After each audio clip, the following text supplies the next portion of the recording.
Hola a todos, ¿qué tal? ¿Cómo están? El lema de este año para el Día Internacional de la Mujer es Inspire Inclusión, que hace hincapié en el reconocimiento de la importancia de la diversidad y el empoderamiento en diversas esferas de nuestra sociedad. Nuestra invitada de hoy, la escritora peruana Gabriela Wiener, hace gala en nombre de esa diversidad de su experiencia de poliamor en su novela Huaco Retrato, que acaba de ser traducida al francés.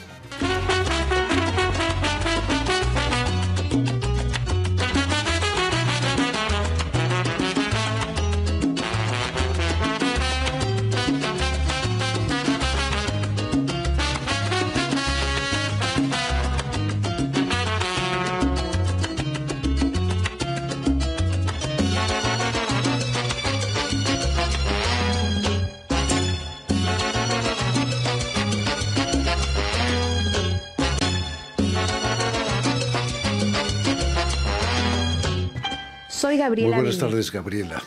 Gabriela Wiener. Hola, Jordi. Bienvenida a Radio Francia Internacional. Muchas gracias. ¿Qué significa para ti este 8 de marzo, Día Internacional de la Mujer? Cada vez significa menos para mí el 8 de marzo. Desde que un feminismo que se alzó como hegemónico, llamémosle feminismo blanco, pero que concentra pues otros adjetivos, también burgués, también racista, transfobo, empezó a reivindicar una especie de mujer pura, esencial, biológica.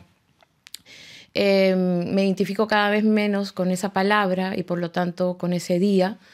Sí me parece una fecha importante precisamente para salir y seguir cuestionando al patriarcado, obviamente capitalista, obviamente racista, colonialista, y importante en términos de diversidad para hablar de mujeres y disidencias, desde luego, porque así como muchas veces se confundió la mirada universal cuando en realidad se trataba de la mirada del hombre, también creo que caemos muchísimo en que el feminismo tenga una sola mirada y un solo color, y ese se llama feminismo mainstream y se llama feminismo hegemónico, y está cometiendo violencias contra mujeres diversas que no encajan en estos estereotipos.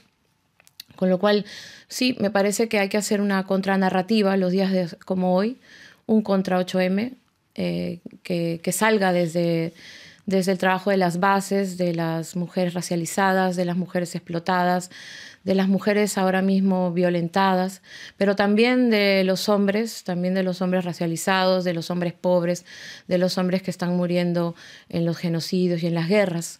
Creo que eso debe ser el compromiso de las mujeres que creen en la liberación, en la emancipación, y por supuesto en la transformación, porque si no, eso para mí no tiene sentido como movimiento emancipador, que es así como se ha autodefinido, autoerigido el feminismo. Queda mucho que hacer todavía para esa emancipación.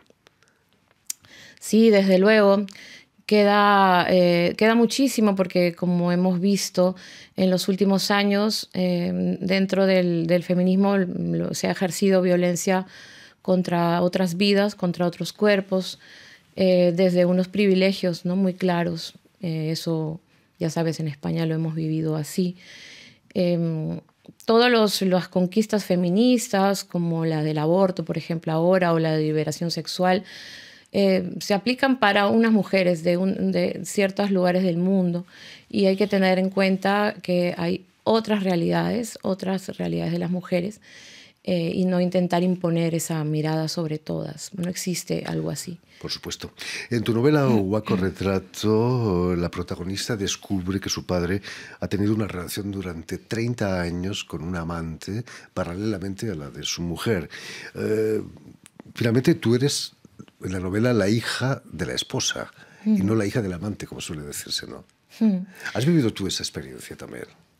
Este libro, en Huaco Retrato, trata de mirar, ¿no?, desde la intimidad de una mujer que es hija, que es madre, que es pareja, cómo intenta, ¿no?, entender, comprender su presente, la manera en que se relaciona, la manera en que desea, la manera en que es amada y ama, con un pasado en el que se unen el patriarcado, por un lado, ¿no? De padres abandonadores, de padres que han tenido estas maneras erróneas, ¿no? Digamos, hirientes a veces, de gestionar sus vidas y sus relaciones con las mujeres, a la par de relacionado también con un pasado, con una historia colonial que viene de mucho más atrás, pero que también tiene que ver con hombres y cómo han tratado a las mujeres, ¿no? Desde un lugar de poder.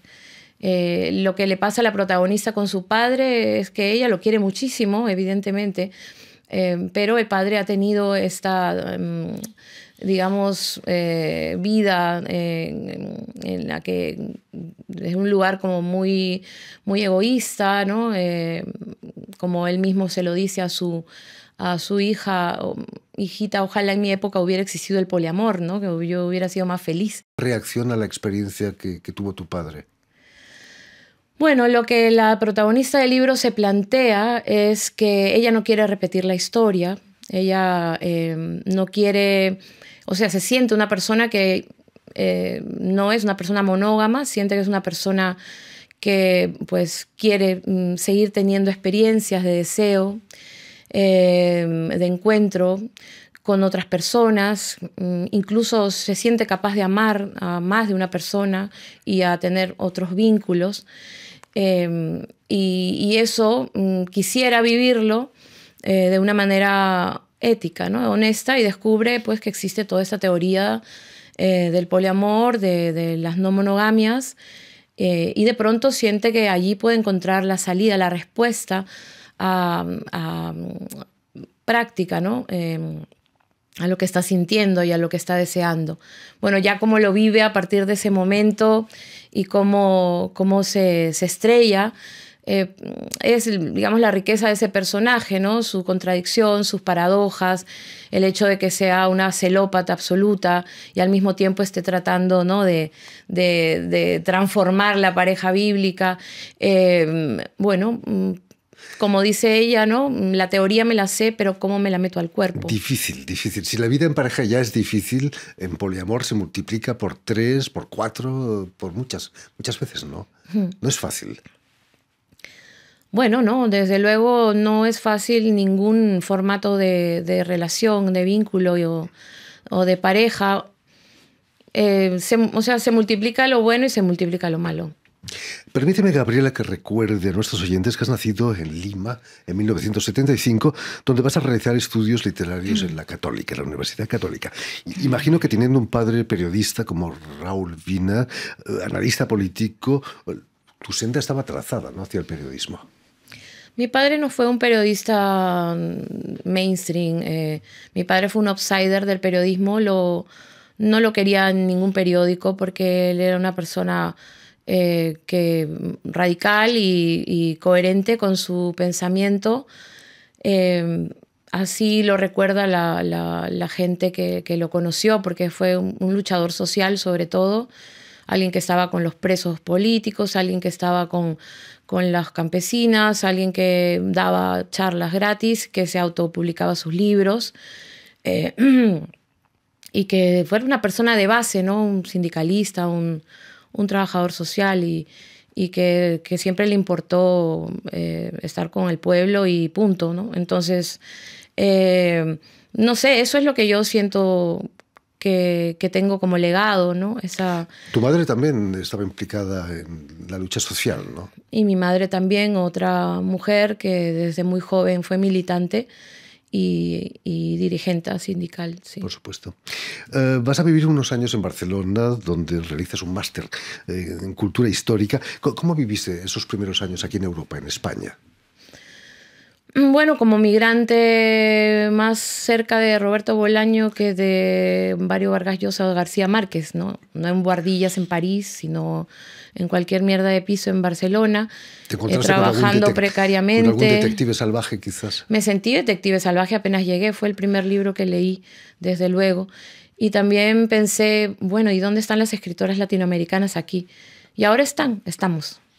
De hecho, tenemos un proyecto que se llama Sudacasa, es un proyecto de residencia, espacio colectivo de creación para migrantes sudacas y latinoamericanas. Tenemos ahora un espacio, una casa a 1 hora de Madrid, en Castilla-La Mancha. Y lo que queremos es desde ahí, pues, crear discurso, crear también resistencia, desde luego hacer nuestros talleres, nuestras fiestas, estar en comunidad y también mandar un mensaje, ¿no? En una Europa ahora mismo ultraderechizada y fascistoide, necesitamos acuerparnos y eso es lo que intentamos hacer, Sudacasa. Dejas Barcelona para instalarte en Madrid, me contabas, para aceptar un puesto de redactora, jefe de redacción de una revista femenina, ¿no? Cosas que pasaban todavía, o eran los estertores, digamos, del periodismo de lujo. Y sí, claro, a mí me ficharon como redactora jefe en ese momento y estaba ocurriendo el 15M y yo pues acabé en Madrid. Era una cosa muy rara trabajar en una revista de moda femenina que jamás me hubiera igual sacado a mí en la portada, claramente. Pero ahí estaba yo pues haciendo lo mejor que podía, trabajé y luego lo dejé también porque no era muy compatible con la vida de escritora que pues hay que dedicarle tiempo. Volvamos a Huaco Retrato, tu novela, que acaba de ser traducida al francés aquí por las ediciones Métayer. Tu novela arranca con la muerte de tu padre, que te pilló allí en Madrid precisamente, a miles de kilómetros. Uno se siente siempre algo culpable, ¿no? de vivir tan lejos de sus padres. Sí. La migración ya viene con el duelo incluido. Sabes que en cualquier momento esa llamada, ¿no?, de madrugada puede significar que finalmente está pasando. Y en mi caso pues ocurrió con mi padre y la novela arranca un poco por ahí. Es decir, toda esta búsqueda que va a ser la protagonista, donde va a desentrañar su identidad, el racismo, el saqueo que hay detrás del personaje del que lleva ella el apellido. Y todo esto ocurre a partir de la muerte del padre, ¿no? Nosotros, tú lo sabes, ¿no? Estamos en el aire mientras estamos en ese momento volando, estamos en ese momento perdiendo un padre, ¿no? Terrible. Y desde luego es algo que resuena y muchas personas que han leído Huaco les resuena mucho esa parte que tiene el libro de literatura de duelo también, ¿no? Solo en esa parte del libro, pero el libro en realidad es un libro muy degenerado en el sentido de que allí hay muchos géneros en juego, ¿no? Pues puede ser una memoria familiar, puede ser un ensayo también sobre escribir autoficción, puede ser también un ensayo sobre el colonialismo activo y la migración sudaca. Desde luego puede ser también un testimonio de una mujer queer, racializada, y como tratando de adaptarse a las teorías contemporáneas sobre el cuerpo y el deseo, sí, y fracasando en el intento. Es una historia de diversidad, es una historia también de resistencia anticolonial y crítica. Bueno, que solamente podría haber escrito yo, una migrante. Gabriela, me decías hace un momento que en tus obras utilizas tu propia vida como materia de ficción. Hablando de ficción y no ficción, es cierto que negociaste también para la publicación de tu novela con miembros de tu familia, para ver qué se podía publicar o no. Sí, hay que hacer este tipo de consultas cuando estás pues exponiendo a las personas, ¿no? Su intimidad. Mi escritura es una escritura de la intimidad y muchas veces incluye a gente que quiero y que me importa, ¿no? No soy Nausgard o ¿cómo se llama el de aquí? El escritor francés que también pierde a sus esposas por escribir. Bueno, me olvidé. Lo adoraba en algún momento. No importa. No me lo puedo permitir, ¿sabes? Así que yo negocio, sí, negocio. A veces sale un poco mejor. Y para este libro, por supuesto, hablé con todas las personas, salvo con mi padre, que ya estaba muerto. Pero sí, hablé también con su fantasma. Expliquemos que tu apellido Wiener procede de un supuesto bisabuelo, tatarabuelo, nacido en Viena y que aquí en Francia se convirtió en explorador, ¿no? Y que quizás estuvo a punto de descubrir Machu Picchu antes que un inglés lo hiciera, ¿no? A mí también me hablaron así de él, ¿no? Sonaba como que era Indiana Jones. Pero cuando te pones a escarbar un poco, bueno, pues era alguien que fue un enviado especial del gobierno francés en sus evidentes avances colonialistas, con el racismo científico como bandera, además. Y pues se trajo unas 5.000 piezas de tesoros precolombinos, patrimonio de la nación, del Perú y de Bolivia, hasta aquí para la Gran Exposición Universal de París, de hecho, donde al lado de las piezas que exponía Charles Wiener estaban los famosos zoológicos humanos, cumbres del racismo violento de las potencias europeas, potencias coloniales como Francia. Para mí, saber eso, saber que además él no solo había dejado un niño en el vientre de una mujer peruana, que sería pues el comienzo de la estirpe de Wiener, supuestamente, de mi familia, sino que se había llevado un niño comprándolo, un niño indígena, como en todos esos mitos y fábulas del buen salvaje y el europeo que intenta civilizar a estas personas y Charles además confirma, ¿no? que los indios son educables, ¿no? que se pueden civilizar y se celebra a sí mismo. A mí me interesaba mucho cuestionar este discurso porque es un discurso muy actual, ¿no? Muy del presente. Sus textos son abiertamente racistas, ¿no? Claro, tiene un lenguaje completamente vejatorio, insultante, que yo no podía creer que me hubieran hablado siempre de este antepasado con semejante orgullo, y al empezar a leer sus páginas era realmente sonrojante y doloroso, ¿no? Para ese otro lado que tenemos las personas marrones, cholas, mestizas, y que somos productos de estas violentas relaciones y bastardas relaciones coloniales, ¿no? desde cientos de años atrás. Y eso para mí fue revelador, y quise también, pues a la manera de los zoológicos, también exponer al colonizador, ¿no? Al saqueador, y más sobre todo si es supuestamente de tu propia familia. Pero bueno, el libro problematiza muchísimo, ¿no? Eso, acerca de la filiación.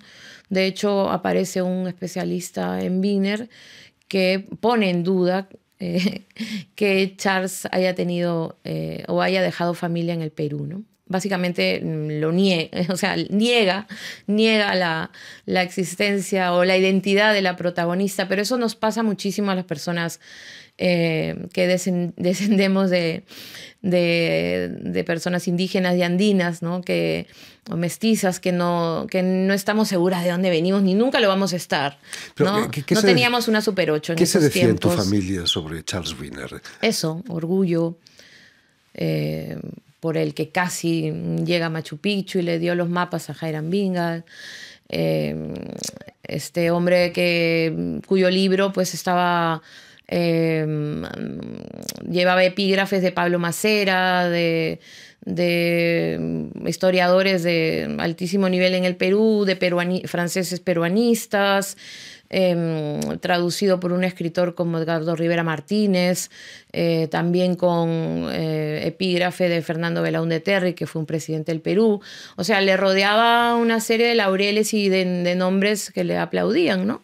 O incluso escritores o viajeros peruanos contemporáneos hablaban maravillas también de su aventura, porque realmente es un personaje fascinante, ¿no? Es como cuando Tintín va a los Andes, y como también Mario Vargas Llosa también lo menciona en su libro El Hablador. O sea, hay referencias, tiene alguna, sí, o sea, no te digo que sea muy famoso, pero pues sí, más o menos referenciado eso a que sea un don nadie, por supuesto, que una familia... Pero yo creo que nos faltaba darle también esta dimensión, ¿no? Mirarlo con un poco de de mirada crítica también, ¿no? No solamente, ay, mira, este personaje tenía un fondo también en el que la protagonista del libro se ve reflejada, o sea, tienen un punto en común, ¿no? Charles también un migrante además en Francia de una religión diferente, eso pesa muchísimo, era un judío. Cuando Francia estaba ya convirtiéndose también en el país antisemita que, por supuesto. Que fue. Afortunadamente los tiempos cambian, ¿no? Y claro, ahora los tiempos cambian y ahora no te dejan marchar por Palestina y contra el genocidio. Y sí, ¿no? La gente, pues hay cada giro impresionante. En fin, pues ya lo saben, todo eso y mucho más lo tienen en Huaco Retrato, novela de la escritora peruana Gabriela Wiener, que ha sido traducida al francés por las ediciones Métayer y en español editada por Literatura Random House. Muchas gracias, Gabriela, a ti, Jordi, gracias. Gracias por invitarme. Permíteme también que dé las gracias a Julián Lenk y a Mathieu Leroy, quienes se han ocupado hoy de la realización del programa, y saludar también a nuestros telespectadores que nos siguen en todo el continente americano, en Lima, seguro que también, gracias a la cadena Unión Continental Latinoamérica y también una red que se llama TAL, TAL, que reúne televisoras públicas y universitarias de toda América Latina. Y a ustedes, muchísimas gracias por su atención y les damos cita para una nueva edición de El Invitado de Radio Francia Internacional.